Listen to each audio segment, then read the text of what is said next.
final speaker for session 10, this first session for today, is Kyle Stice, our Executive Director of Pacific Farm Organizations. So I'd like to invite Kyle. To us, we call him in our office Mboso or Boss. But Kyle will be sharing on charting the future of the Pacific farm-to-school systems with insights from a participatory VACA exercise. Thank you, Kyle.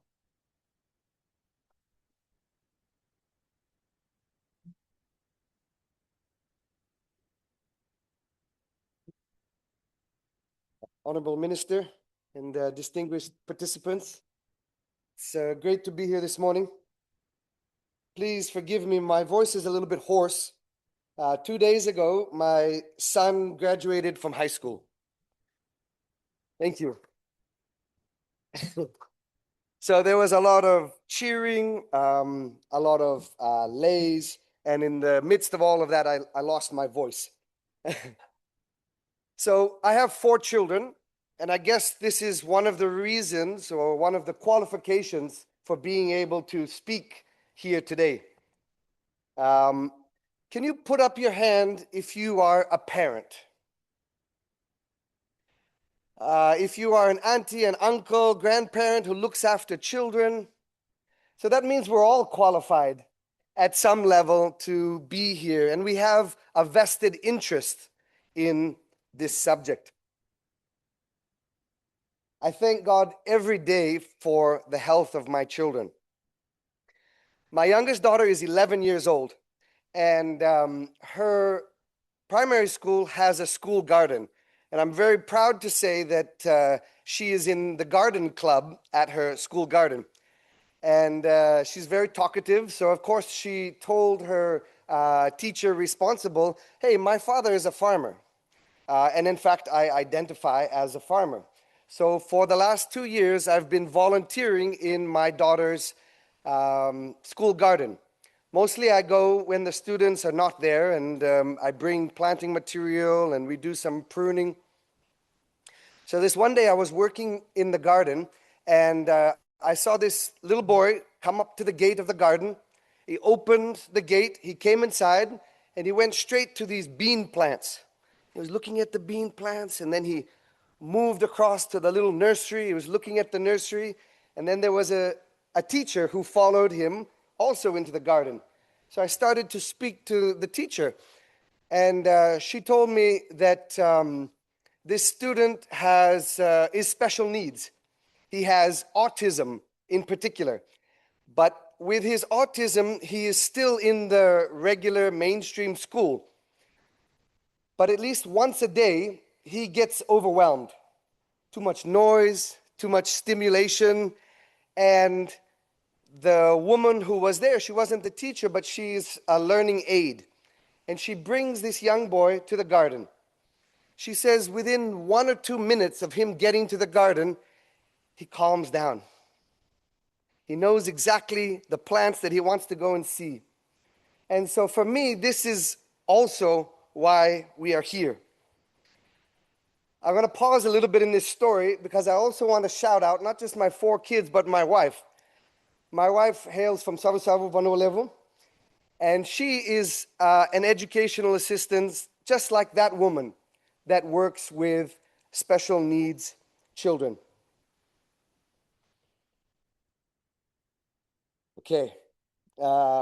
Anyway, I would like to share a little bit about our organization called Pacific Farmer Organizations.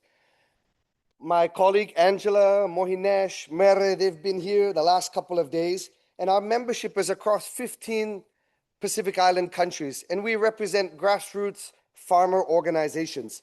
And many of them have been working on school food programs for many decades. But it's only in the last 5 or 6 years that we really have a network like the Pacific School Food Network to bring people together. Some colleagues from Tonga here. The program by Nishi Foundation and Mayanima doing nutritional education, using rugby league players to come and talk to students about the importance of healthy eating. The Farm Support Association in Vanuatu, working with women's groups and school canteens to improve the quality of food. the Tutu Rural Training Center, which you guys heard about yesterday, transforming the boarding students' diets, using breadfruit flour to substitute wheat flour in the buns that the students eat. So many farm organizations working alongside schools to set up demonstration farms. There is a lot happening in the Pacific, but it's fragmented, isn't it? Very, very seldom do we bring people together like this, and I would like to congratulate the organizers for this. In 2022, we opened an office in the North Pacific looking after our atoll brothers and sisters. And it's there when I started to learn about government-funded school feeding programs. The Marshall Islands, Federated States of Micronesia, recently in Kiribati. These ideas really started to churn in my mind. Then I met Ming Wei, who's here. Most of you heard from her. She invited me to join the board of the Hawaii Farm to School Network, which I think I've learned more than I've contributed there. But all of this is about connecting North and South, as the Honorable Minister said, connecting farmers, agriculturalists, with nutritionists, with educators. So our work as a farm organization network has been touching on farm to school, but it wasn't until 2022 when we gathered together in Queen Salote Hall, in 2024 in Queen Salote Hall to organize our first farm to school gathering. We had 70 participants from 22 countries, farm organizations, policymakers, educators, and the Pacific School Food Network. We missed Danny Hunter. He was there with us in Tonga at that time. And we, again, shared the amazing examples from around the Pacific. And I think, what is the objective? What are you going to take away from here? One thing that I took away from there is new ideas. I took away inspiration, hearing what different people are doing. But we also did a participatory exercise. And this was, we took butcher paper and we built on the ground a large waka, or a large canoe. And we asked everybody to get up from their seats, and we began to draw. I missed the slide. I'm sorry. We asked all of the participants to share what is their vision for farm to school in their country. And they were to write a little newspaper headline. So one of the beekeepers wrote, "Ba School harvest honey from school farm to support the farm to school program." The Cook Islands is no longer rated the most obese country. So these were the participants drawing their vision for the future. It's great to have a collective vision, but what is your vision in your country? We had this primary school that was so inspired by Danny Hunter that they wanted to set up crop nutrition, crop museums, and that every school in Tonga. So we set these up as our goals individually. We have a collective goal, but these were their individual goals. And then we built this waka on the ground using butcher paper. If you've ever been to Queen Salote Hall, it was a perfect place because it's about 4 times as big as this room. And what this waka has, it has the hull, it has the sail, and it had an anchor. So the hull represented all of the people that were there. Everybody identified, what is your role? So we had farmers. They said, okay, we're here in the hull. We had policymakers. We are there in the boat. We had educators, researchers, all in the boat together. Then we asked them to identify what are the things that are going to push them towards that destination. So we had them put their piece of paper of their ideal headline and ask them what are the things that are going to drive them towards that? What do they need to help them succeed? And then that was the sail of the waka. And then finally, we had them look at the anchor. What does an anchor do? An anchor is something that holds you back. It can be good in a storm, but if it's underway, if it's in the water when you're underway, it was going to hold you back. What are the things that are going to hold us back from achieving that? And I'd like to share a few of these results today. And I hope that these will help be building blocks also. So from these 70 participants from 22 Pacific Island countries, you can see all of the things that they contributed over there. They identified three major groups. First of all, the sale. What are the things that are going to move us forward?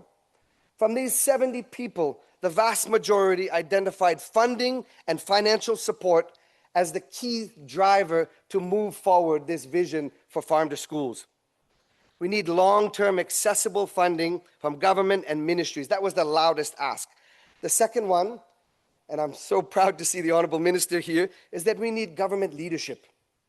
We need policy reform, not just money, but it has to be structural. It has to be embedded within the governments, and the government's taking this leading role. And the third big group was around networks, collaboration, and partnerships. This social infrastructure was so critical as being identified, and it was visualized beautiful in that hull of the boat, that we're all in this voyage together. Finally, the anchor. We tried to say, what are the things? We have this vision. There has been a vision for many, many decades. What are the things that's holding us back? And actually, funding and resources, both was the driving factor, but it was also the one that is holding us back. Participants knew that this was the make or break variable. Political failure and corruption, instability, short-sighted policy, food lobbies, and lack of government will. This is one of the anchors that's been holding and will continue to hold us back. And finally, apathy or closed minds, no shared vision, an unwillingness to try. You ever heard that story? Oh yeah, we used to have a school garden, but it didn't work. Oh, we used to do that, but it didn't work. No, it's about leaving that behind, and it's about moving forward. The human side. So, in closing today, I hope that this information will be useful as another building block towards this farm to school movement. And finally, I wanted to share that last year we were in Kiribati at the Atoll Food Summit, and we had another farm to school event. And as much as we have things in common, we have to recognize that each of our countries has very important differences. And there is no one size fits all in this farm to school work. Success is going to come when we have local organizations delivering local solutions. Thank you.